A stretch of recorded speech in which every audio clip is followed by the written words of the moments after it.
سورۃ البقرہ آیت نمبر ہے 149۔ حضرت ابراہیم علیہ السلام کی دعائیں ہم پڑھ رہے ہیں۔ اس میں حضرت ابراہیم علیہ السلام نے جہاں اور دعائیں مانگی وہاں ایک دعا یہ بھی تھی، ربنا وابعث فیہم رسولا، اللہ ان میں رسول بھیج، منہم جو انہی میں سے ہو، یتلو علیہم آیاتک وہ ان پہ تیری آیات کو تلاوت کرتا ہو، ویعلمہم الکتاب والحکمہ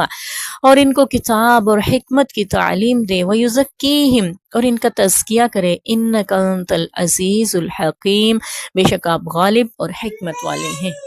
حضرت ابراہیم علیہ السلام نے یہ جو دعا مانگی، ربنا وابعث فیہم رسولا منہم، اے ہمارے پروردگار ایک رسول بھیج جو انہی میں سے ہو۔ یہ دعا حضرت ابراہیم علیہ السلام نے کس رسول کے لیے مانگی ہے؟ حضرت ابراہیم علیہ السلام کے دنیا میں آنے کے بعد جتنے بھی پیغمبر، انبیاء اکرام، رسول علیہم السلام تشریف لائے، سب کے سب تمام انبیاء اکرام، رسول مکرمین، سب کے سب حضرت ابراہیم علیہ السلام کے عالم سے تشریف لائے، لیکن ایک خاص رسول کی دعا مانگی جا رہی ہے یہاں پہ۔ وہ رسول کون ہے اس کے بارے میں ہمیں حدیث پاک میں ملتا ہے۔ نبی اکرم صلی اللہ علیہ وسلم نے اپنے بارے میں فرمایا تھا کہ میں حضرت ابراہیم علیہ السلام کی دعا ہوں۔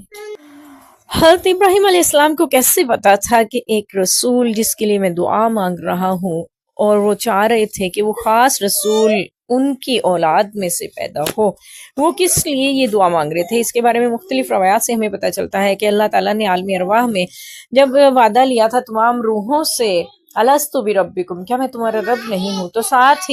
ہی دوسرا وعدہ اللہ تعالیٰ نے انبیاء اکرام کی روحوں سے لیا تھا، اور ان سے یہ کہا تھا، یہ فرمایا تھا کہ اگر تمہارے ہوتے میرا رسول آ جائے تو تمہیں اس کی تباہ کرنی ہوگی، اس کی مدد کرنی ہوگی، اس کی تصدیق کرنی ہوگی، کیا تم یہ اقرار کرتے ہو یا انکار کرتے ہو؟ تو انہوں نے کہا تھا ہم اقرار کرتے ہیں۔ تو یوں حضرت ابراہیم، اور دوسری یہ بھی پتہ چلتا ہے کہ اللہ تعالیٰ نے انبیاء اکرام کو یہ بتلایا تھا کہ ایک آخری رسول آئے گا جس پہ نبوت کو ختم فرما دوں گا، اس کے بعد کوئی نبی یا رسول نہیں آئے گا۔ تو جس نبی کو بھی نبوت ملنے کے بعد دنیا میں حضرت صلی اللہ علیہ وسلم کی فضائل و منقبت اور عظمت و شان اور ان کی امت کے بارے میں پتہ چلتا گیا، اس نبی نے خواہش کی کہ میں بھی ان کا امتی بنوں، یا مجھے بھی وہ امت حاصل ہو، یا مجھے بھی ان کا دور ملے، ایسی خواہشیں کرتے آئے۔ تو حضرت ابراہیم علیہ السلام کی شریعت میں بھی چونکہ ان تک یہ بات پہنچی ہوئی تھی، اور وہ جانتے تھے کہ ایک آخری نبی جو سارے نبیوں کے امام ہوں گے اور وہ خاتم النبیین ہوں گے، تو انہوں نے بھی دعا مانگی، ربنا وابعث فیہم رسولا، جہاں اور دعائیں مانگی نا کہ میری امت میں، میری اولاد میں ایک امت کو، ایک جماعت کو اپنا فرما بردار رکھنا، ان فرما برداروں میں اپنا رسول مبعوث فرمانا، یعنی مسلمان بنا کے رکھنا، ان مسلمانوں میں اپنا رسول بھیجنا۔ تو اور وہ رسول نبی پاک صلی اللہ علیہ وسلم کے لیے ابراہیم علیہ السلام نے دعا کی، اللہ خاتم النبیین، امام الانبیاء،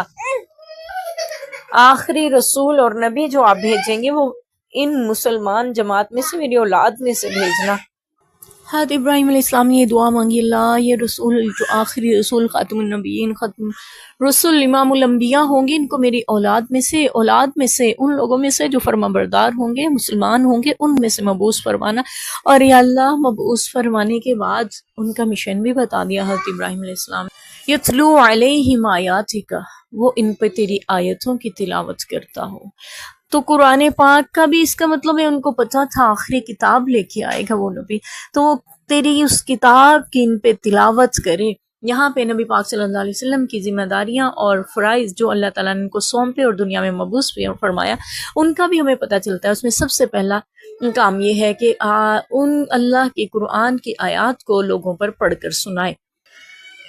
اور دوسرا انہوں نے فرمایا وَيُعَلِّمُهُمُ الْكِتَابَ وَالْحِكْمَةَ، اور ان کو کتاب اور حکمت کی تعلیم بھی دے۔ ایک ہوتا ہے کتاب کو پڑھنا، دوسرا ہوتا ہے سکھانا۔ پڑھنے میں اور سکھانے میں کیا فرق ہے؟ تعلیم اور تربیت اسی کا نام ہے، تعلیم پڑھنے کا نام، علم کا نام ہے، اور تربیت اس پہ عمل کا نام ہے، یعنی وہ ان کو عمل بھی کر کے دکھائے۔ اور نبی اکرم صلی اللہ علیہ وسلم نے ہمیں قرآن پاک پہ عمل کر کے بھی دکھایا اور آیات کو تلاوت کر کے بھی امت تک پہنچایا۔ اور اسی لیے سیدہ عائشہ رضی اللہ عنہا سے جب سوال کیا گیا تھا کہ ہمارے نبی کا اخلاق کیسا تھا، تو انہوں نے فرمایا تھا کہ ان کا اخلاق جو ہے وہ قرآن ہے، پورا قرآن میرے نبی کا اخلاق ہے، قرآن میں جو احکام ہے میرے نبی نے ان پہ عمل کر کے دکھایا۔ توحید بیان ہوئی تو نبی پاک نے اس کو مان کے، دنیا کو منوا کے اور بتلا کے دکھا دیا، سکھا کے، ساری زندگی اس کے مطابق گزار کے، شریعت کے احکام جو نازل ہوئے ان کو بھی دنیا کو بتا کے، نافذ کر کے، خود عمل کر کے ایک عملی نمونہ بنا دیا کہ اللہ تعالیٰ نے قرآن پاک میں فرمایا لَقَدْ كَانَ لَكُمْ فِي رَسُولِ اللَّهِ أُسْوَةٌ حَسَنَةٌ، تمہارے لیے اللہ کے رسول میں بہترین اسوہ ہے۔ اور پھر نبی پاک صلی اللہ علیہ وسلم کے ساتھ ہی انہوں نے ذکر کیا والحکمہ، اور حکمت کی تعلیم بھی دے۔ حکمت سے مراد یہاں پہ سنت رسول ہے، احادیث نبویہ ہے، یعنی اللہ کی کتاب کی تعلیم اور تربیت، اور ساتھ میں حکمت بھی ہونا ضروری ہے۔ حکمت سے مراد نبی پاک صلی اللہ علیہ وسلم کے اقوال، افعال، اعمال اور آپ صلی اللہ علیہ وسلم کی احادیث مبارکہ تمام تر جو کہ وحی کے زمرے میں آتی ہیں، کیونکہ قرآن پاک میں اللہ نے فرمایا وَمَا يَنطِقُ عَنِ الْهَوَىٰ إِنْ هُوَ إِلَّا وَحْيٌ يُوحَىٰ، نبی پاک صلی اللہ علیہ وسلم اپنی مرضی سے کچھ نہیں فرماتے، بلکہ جو بھی ارشاد فرماتے ہیں اللہ کی طرف سے وحی کے ذریعے ہی ارشاد فرماتے ہیں۔ اور ایک صحابی رسول غالباً عبداللہ بن عمر رضی اللہ عنہ نے نبی پاک صلی اللہ علیہ وسلم کی احادیث مبارکہ کو جب لکھنا شروع کیا تو جو بھی نبی پاک ارشاد فرماتے وہ لکھتے جاتے۔ صحابہ نے کہا کہ اللہ کے رسول کبھی غصے میں ہوتے ہیں، کبھی اپنی ذاتی بات کر رہے ہیں، تم سب کچھ ہی لکھنے لگ جاتے ہو۔ تو آپ صلی اللہ علیہ وسلم سے جب اس بات کا ذکر کیا گیا تو آپ نے فرمایا، یعنی حدیث کا مفہوم کچھ یوں ہے، آپ نے فرمایا کہ عبداللہ تم لکھو، خدا کی قسم اس زبان سے حق کے علاوہ کچھ ادا نہیں ہوتا۔ نبی پاک صلی اللہ علیہ وسلم کی احادیث مبارکہ بھی وحی کے تابع ہیں، اور وحی غیر مطلوع ضرور ہیں لیکن ہیں وحی کتابیں، اور قرآن پاک وحی مطلوع ہے، یعنی جس کی تلاوت کی جاتی ہے۔ بس یہ فرق ہے حدیث اور قرآن پاک میں کہ قرآن وحی مطلوع ہے اور حدیث غیر مطلوع، یعنی جس کی تلاوت کی جائے اور جس کی تلاوت نہیں کی جاتی، یا جس کی تلاوت کرنے پہ ثواب ہے اور جس کی تلاوت کرنے پہ اجر کی وہ نوید نہیں ہے۔ جیسے کہ قرآن پاک کا ایک حرف پڑھنے پہ 10 نیکیوں کی نوید ہے۔ اس کا تعارف ہم تفصیل سے قرآن پاک کے آغاز کے اسباق میں پڑھ چکے ہوئے ہیں۔ اور حضرت ابراہیم علیہ السلام نے جب یہ دعا مانگی کہ اللہ ان میں سے رسول بھیجنا جو ان کے اوپر آپ کی آیات کی تلاوت کرتا ہو اور ان کو کتاب کی تعلیم بھی دے اور حکمت کی تعلیم بھی دے، یعنی عمل بھی کر کے دے، تعلیم بھی دے، تربیت بھی کرے، اور احادیث مبارکہ حکمت کے ساتھ، دانائی کے ساتھ آپ تعلیمات کو، شریعت کو ان تک پہنچا دے، اور پھر ساتھ ہی فرمایا یزکیہم، ان کا تزکیہ بھی کرے۔ تزکیہ کیا ہے؟ نفس کا پاک ہونا، دلوں کا پاک ہونا، روحوں کا پاک ہونا، یہ تزکیہ ہے۔ تزکیہ نفس اسے کہتے ہیں، یہ ان کا تزکیہ بھی کرے۔ تزکیہ کیسے کیا جاتا ہے؟ آپ صلی اللہ علیہ وسلم نے ان امت کو وہ اعمال بتائے جن کے ذریعے انسان کا نفس پاک رہتا ہے، اور ان کاموں سے بچنے کا حکم دیا جن کی وجہ سے انسان کا نفس جو ہے وہ پاک رہتا ہے، کیونکہ جو انسان گناہوں میں ملوث ہو جائے اس کا نفس پاک نہیں رہ جاتا۔ اس لیے آپ صلی اللہ علیہ وسلم نے ان کو تعلیمات دی اور تزکیہ نفس بھی کیا، قرآن کی تلاوت بھی کی اور قرآن کی تعلیم بھی دی اور احادیث مبارکہ بھی سکھلائی اور تزکیہ نفس بھی کیا۔ وہی لوگ، وہی آبادیاں، وہی قبیلے، وہی معاشرہ، وہی سب جو کبھی گناہوں کے رسیا تھے، جب ان کا تزکیہ نفس ہوا، جب وہ بت پر، جب وہ توحید پہ آئے تو اپنے ہاتھ سے ان بتوں اور معبودان باطل کو انہوں نے ختم کیا جن کی وہ کبھی پوجا کرتے رہے تھے۔ ان ساری رسم و رواج کو انہوں نے خود ختم کیا، ان کو پاش کیا کہ جن کی وہ خود نبھاتے چلے آئے تھے، اور ان سارے نسلی تعصب، ذات پات، اونچ نیچ کے فرق کو مٹا کر ایک مسلمان امت وحدت کی لڑی میں پروئے ہوئے مسلمان نظر آئے اور ایک جماعت بن کر دنیا پہ ابھری، اللہ کے دین کو نافذ کرنا جن کی زندگی کا مقصد ہوا، اور یہ تزکیہ نفس کی برکت تھی۔ تزکیہ نفس ہوا،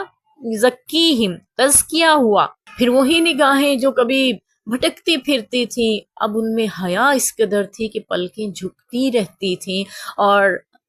نگاہیں غلط کبھی اٹھتی ہی نہ تھی۔ وہی ہاتھ جو کبھی ظلم کے لیے بڑھتے تھے، پھر وہ جب تزکیہ ہو گیا پھر وہ ایسے جھکے کہ عدل کے لیے، انصاف کے لیے اور مظلوم کی مدد کرنے کے لیے اٹھنے لگے۔ وہی لوگ جو بیٹیوں کو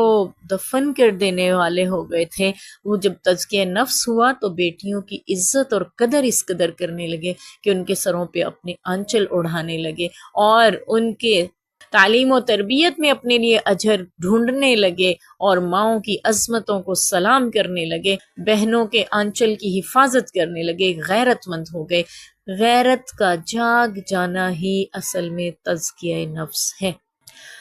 حضرت ابراہیم علیہ السلام نے نبی پاک صلی اللہ علیہ وسلم کی بعثت کی دعا مانگی، اللہ رسول ان میں سے آخری بھیج دینا، اور وہ ان کی قرآن کی تلاوت ان پہ کرے، ان کو کتاب کی تعلیم بھی دے، حکمت بھی سکھائے، تزکیہ بھی کرے۔ بے شک آپ علم والے اور حکمت والے ہیں، اور اللہ تعالیٰ نے حضرت ابراہیم علیہ السلام کی تمام دعاؤں کو قبول فرمایا۔